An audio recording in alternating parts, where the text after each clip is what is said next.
Hi, Munira here. I wanted to talk to you about confidence.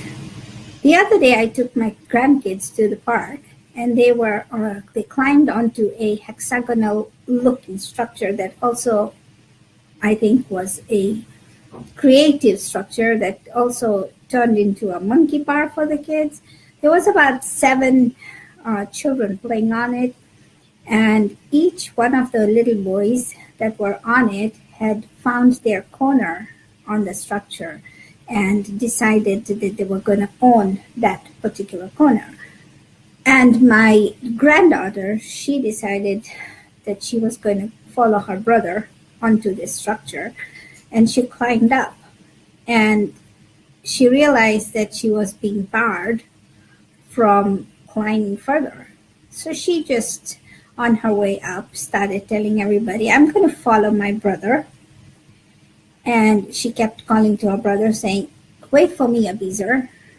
And, her brother held her hand and then tried to find a place for them to fit. And my granddaughter realized that there was this young boy, younger than her, who was just hugging that little corner and didn't want to let go. So she looked at him and she says, my name's Rashida. What's yours? And the guy said, my name is Aiden. And she goes, do you have, my name, Rashida says, my name has 2 A's in it. Do you have any A's in your name? The little boy thought about it for a second and he goes, I too have 2 A's. And while he was talking, his demeanor changed, and instead of being the hugger, he kind of relaxed and was talking to her.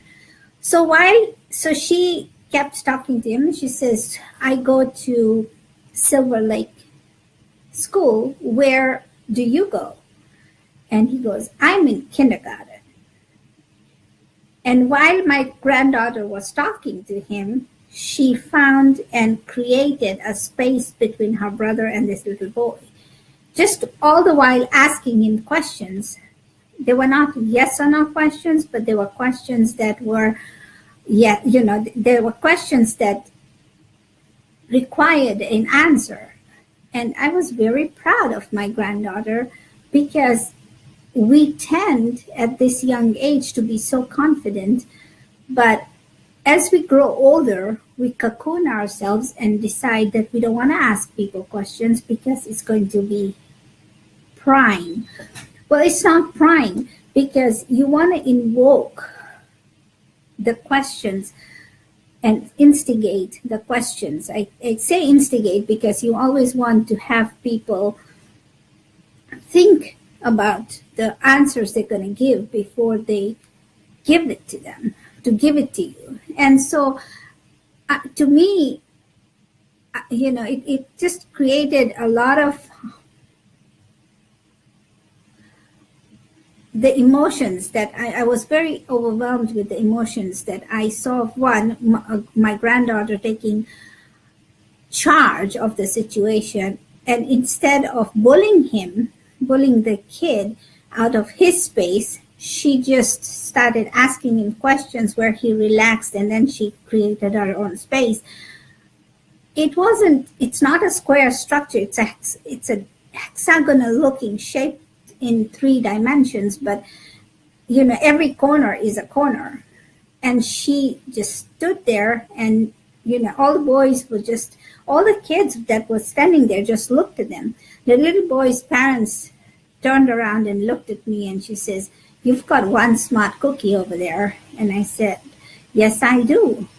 And I want to bring this to you is because part of us is we tend to lose our confidence. And I'm stammering right now, and I am doing this Facebook Live, but I still am not that confident.